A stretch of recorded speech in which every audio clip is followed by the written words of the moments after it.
Okay, welcome to the the notes on Chapter 1, Section 4 on solving equations. Okay, this is review for us. You've done a bunch of this in Algebra 1 and a lot of this in geometry.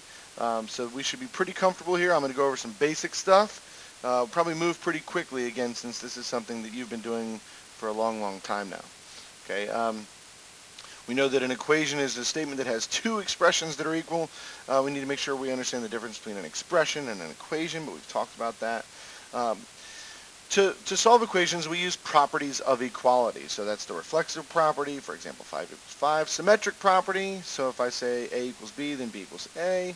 Transitive property, if A equals B and B equals C, then A equals C. And substitution property is if A equals B, then we can replace their values and vice versa. So simple stuff you've seen a bunch of times before.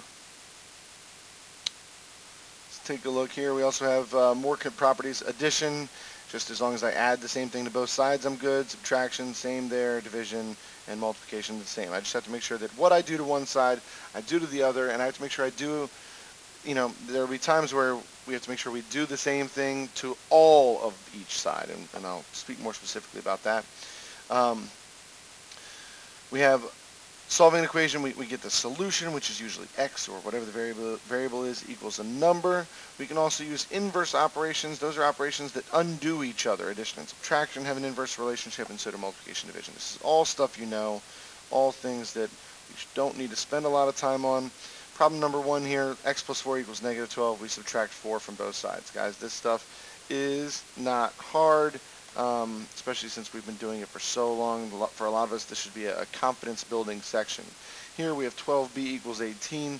I'm going to divide both sides by 12, and I get b equals 18 over 12. Now here I would say always, always, always simplify. Okay, always. 6 goes into both of those, so that gives me 3 halves.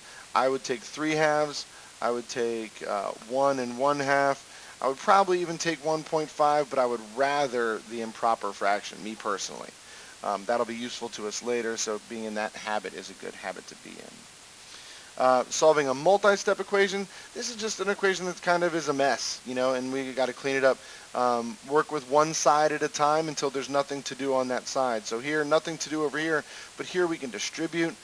Once we distribute and we're left with these two, now there's nothing to do on either side, so now we just try to get the letters, variables on one side, the constants on the other, and then either we're going to multiply or divide. Go ahead and pause the video for a second, see if you can get a solution to number 2. Solution to number 2. Pause the video now, please. Okay, let's take a look at what I did to solve this one. First thing, I'm going to distribute on both sides, so that's how I got 6x. And minus 3 minus 6x minus 8. That's a big area of concern here, is we have to make sure that when we distribute this negative 2, that it's negative 2 times 4. A lot of times people forget to put that sign. Sign error is a common mistake that we'll deal with all year. After that, I'm going to combine like terms on the left. 6x minus 6x is 0. Negative 3 minus 8 is negative 11. After that, I'm going to divide both sides by 11, and I get negative 1 equals x. And then, so I'm going to write that. I like the variable at the end to be on the left. That's just a personal preference for me. X equals negative 1. Pretty simple stuff. Let's take a look here at problem 3. We can use an equation to solve a problem. So this is where we get a word problem, and from that, we're going to have to set up an equation. Okay. Let's take a look. So they just walked us through this problem. If you go back up here, flower carpets incorporated hundreds of thousands. Yeah, it's a problem about flower carpets. Okay, and this is in Brussels, in Belgium. It has a perimeter of 200 meters. What are the dimensions? So we use the formula for perimeter. It tells you, let's see, x equals the width, and it's 3x over here. It's pretty simple stuff. Okay. And then you're just going to solve for x to find what you need.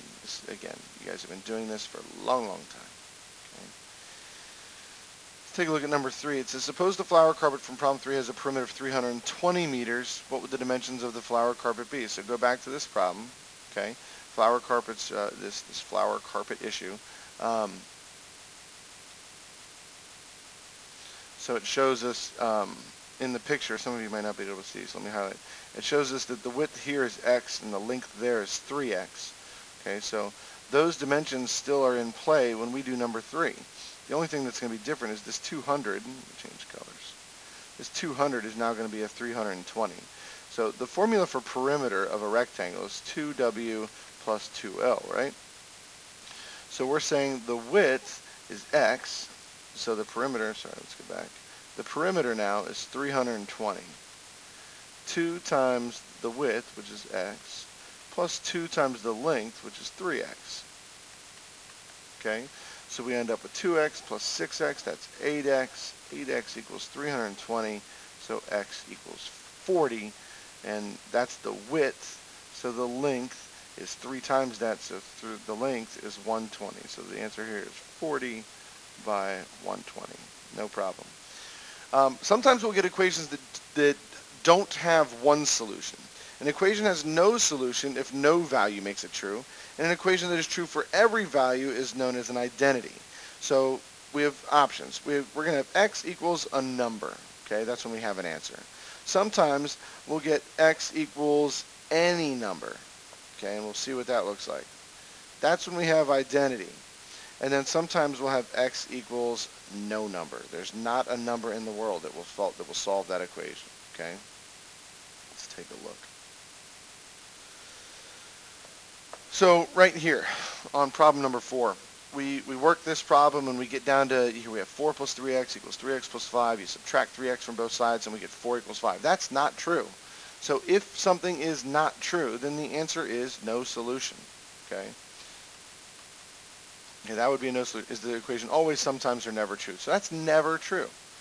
Here we end up with 4x equals 4x. If you subtract 4x from both sides, you get 0 equals 0. Well, that's always true. What that means is that no matter what number we put in for the x, we would get a number, we would get a true statement. If you put 1 in, 3 in, 5,000,000, 4,762,471, that would work. Any number would work. Okay, so let's take a look at these two at the bottom two on 4a and 4b. Pause the video here and get some answers. Ready, go. Okay, hopefully you did those and you got never for A and always for B. If you didn't, try them again. If you still don't get them, let me know and we'll take a look at those in class. Okay. A literal equation is an equation that uses at least 2 different letters of variables. You can solve a literal equation for any one of its variables by using the properties of equality. You can solve for a variable in terms of the other variables. We use that in terms of because that means that that's the one we're going to get by itself. A really common one to use is the equation for how to convert Celsius to Fahrenheit and back and forth. So here, what is F in terms of C? So that's basically saying solve for F. Okay. So to do that, the first thing we did was was multiply both sides by 9/5. Then we add 32, and now we have F in terms of C. Okay, and that's for temperature. So if we look at the got it A, the equation K equals C plus 273. What is C in terms of K? That's a real easy one. We subtract 273 from both sides, and that's K for Kelvin, by the way, for right there, K kelvins. So C equals K minus 273. Is the equation relating temperatures in kelvins and degrees Celsius always, sometimes, or never true? Always, sometimes, or never true? What do you think there? If you said always, you are right. And that's it for the notes, guys. That's all we had to do. Really simple stuff, really easy. Hopefully that wasn't too much. Hope you enjoy your weekend. See you guys in class on Monday and Tuesday. See ya.